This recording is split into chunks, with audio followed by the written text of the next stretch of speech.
Assalamualaikum warahmatullahi wabarakatuh. Berjumpa kembali dengan Ibu di pelajaran prakarya kelas 8. Kali ini Ibu akan membahas bab 2, yaitu tentang penjernihan air.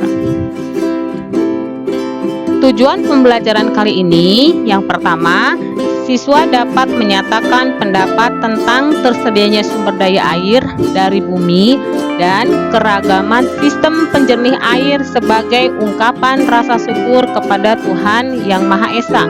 Yang kedua, siswa dapat mengidentifikasi jenis, penerapan, dan manipulasi sistem penjernih air dengan memanfaatkan sumber daya di sekitar tempat tinggal. Yang pertama yang akan Ibu bahas yaitu tentang sumber daya air, ya. Sumber daya air berasal dari bumi dan tergolong sumber daya alam yang dapat diperbaharui.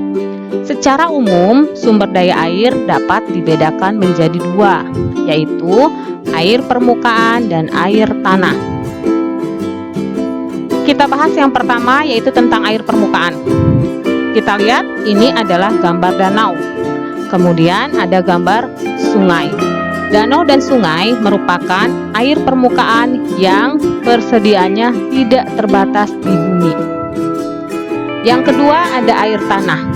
Air tanah merupakan jenis air tawar yang terdapat di dalam tanah.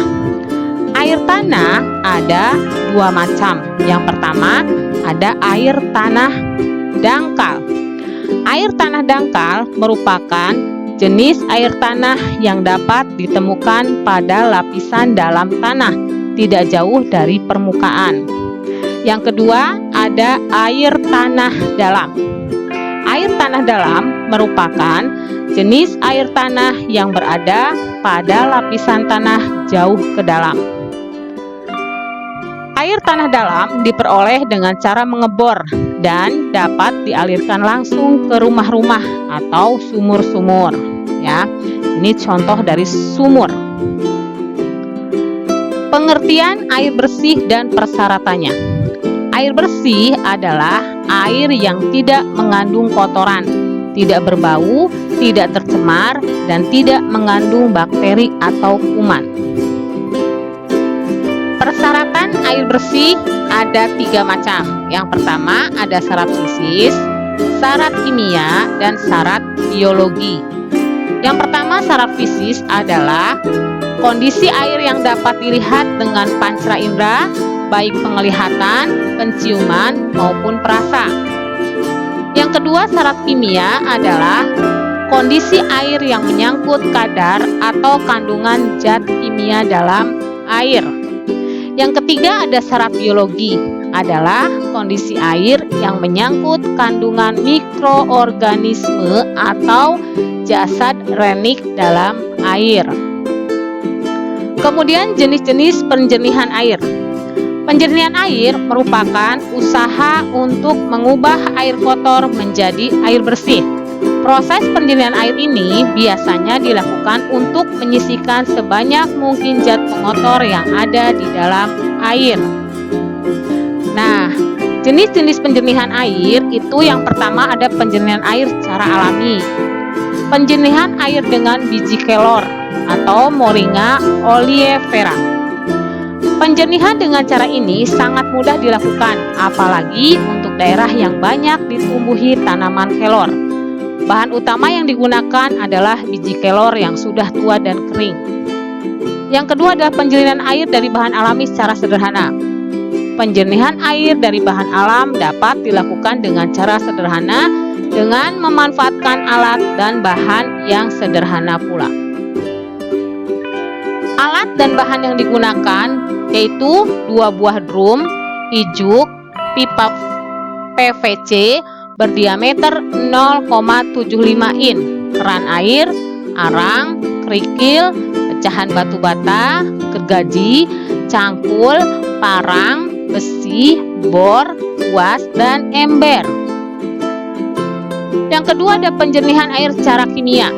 Penjernihan air secara kimia biasanya dilakukan untuk menghilangkan partikel yang tidak mudah mengendap seperti koloid, logam berat, senyawa fosfor, dan zat organik beracun.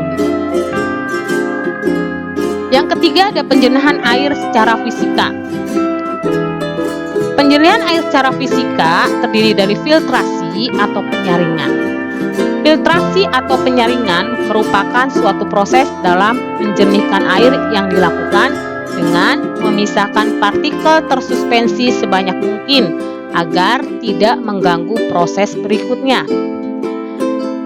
Kemudian ada flotasi atau pengapungan, merupakan proses penjernihan air yang biasanya digunakan pada zat atau bahan-bahan yang mengapung seperti minyak, lemak, maupun zat lainnya.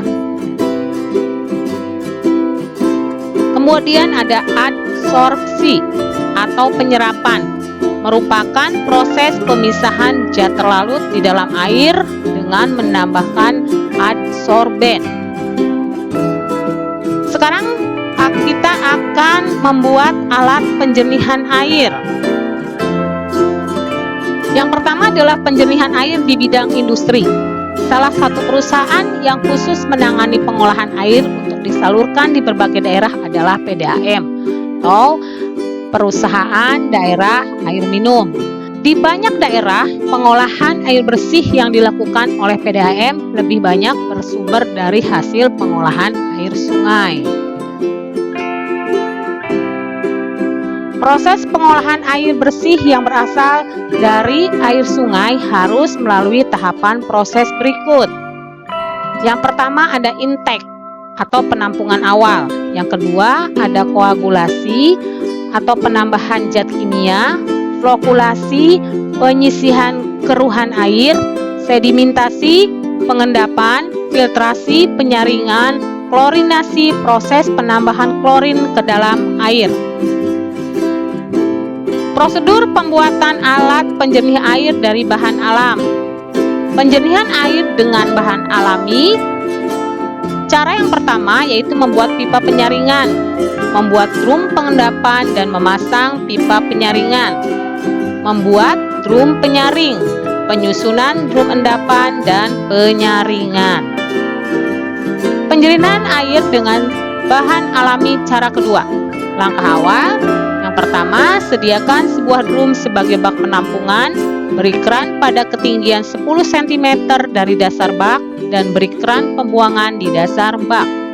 Yang kedua, isi bak penyaringan dengan batu setebal 10 cm, ijuk 5 cm, pasir halus 15 cm, ijuk 5 cm, arang tepung kelapa 5 cm, pasir halus 20 cm, dan kerikil 10 cm. Kemudian penggunaannya, yang pertama, air sungai dialirkan ke dalam bak penampungan. Pada pintu masuk air dipasang kawat kasa untuk menyaring kotoran. Yang kedua, setelah bak pengendapan terisi penuh, buka keran untuk mengalirkan air ke bak penyaringan. Yang ketiga, buka keran yang terletak di bawah bak penyaringan. Kemudian ada pemeliharaan. Yang pertama, ijuk dicuci bersih, kemudian dipanaskan di bawah sinar matahari sampai kering. Pasir halus dicuci dengan air bersih di dalam ember dan aduk hingga kotorannya keluar, kemudian dijemur sampai kering. Batu kerikil yang diperoleh dari sisa ayakan pasir halus dicuci bersih dan dijemur sampai kering. Batu dicuci sampai bersih dari kotoran atau tanah yang melekat, kemudian dijemur sampai kering. Kemudian ada kelebihan dan kekurangan menggunakan sistem penjernihan bahan alami. Cara ini adalah sebagai berikut. Kelebihan yang pertama adalah air keruh yang digunakan dapat berasal dari sungai, danau, rawa, sawah, telaga, dan sumur, sehingga bahan mudah diperoleh. Kekurangannya yaitu air tidak dapat dialirkan secara teratur karena dalam jumlah tertentu harus diendapkan terlebih dahulu dan disaring melalui bak penyaringan. Prosedur pembuatan alat penjernihan air secara kimiawi. Pembuatan yang pertama, lubangi kedua drum selebar 5 cm dari dasar drum. Kemudian lubang di belik keran. Yang kedua, letakkan drum satu lebih tinggi dari drum yang kedua. Hubungkan kedua drum tersebut menggunakan selang. Isilah drum yang kedua berturut-turut dengan kerikil setebal 5 cm, arang setebal 5 cm, ijuk setebal 5 cm, pasir halus setebal 5 cm, dan kerikil setebal 5 cm.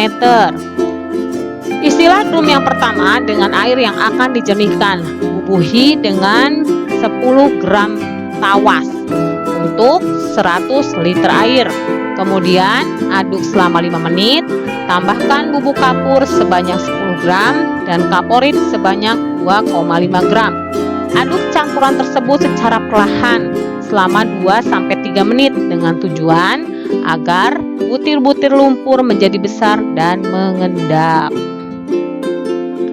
Penggunaannya, lakukan proses pengendapan pada malam hari sehingga pada pagi hari dapat dialirkan ke bak penyaring dan siap untuk digunakan.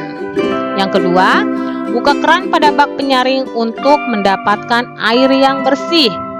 Kemudian, cara pemeliharaannya yaitu dengan membersihkan endapan lumpur di dasar bak pengendapan sesering mungkin secara berkala. Apabila jalan air drum atau bak penyaring kurang lancar, cucilah pasir kerikil dan injuk sampai bersih. Kemudian apabila air bersih yang dihasilkan berbau kaporit sangat tajam, gantilah arang aktif dengan yang baru, ya. Ada kelebihan dan kekurangan dengan menggunakan sistem penjernihan bahan kimia yang pertama, ya. Kelebihannya yaitu yang pertama digunakan untuk menjernihkan air sungai, rawa, sumur, dan telaga.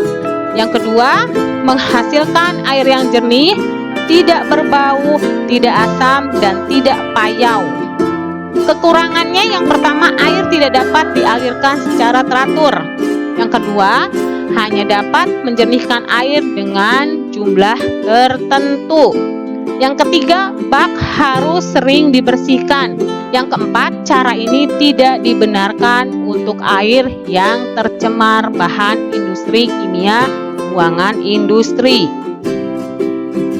Prosedur pembuatan alat penjernihan air secara kimiawi, ya.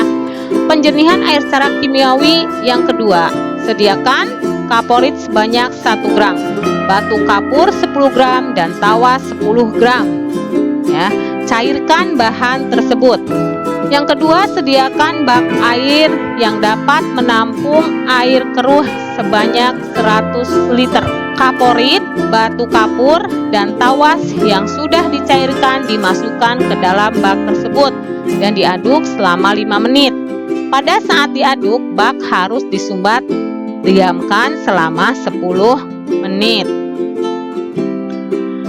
Setelah 10 menit, penyumbat dibuka dan alirkan air keruh tersebut ke bak penyaringan yang berisi pecahan genting 5 cm, pasir 15 cm, kerikil 5 cm, ijuk 5 cm, dan arang 10 cm. Air hasil penyaringan ditambung dalam ember atau bak yang bersih. Air bersih tersebut dituangkan ke dalam tempayan untuk disimpan dan digunakan. Sekian penjelasan dari Ibu. Sampai ketemu pada video-video selanjutnya. Wassalamualaikum warahmatullahi wabarakatuh.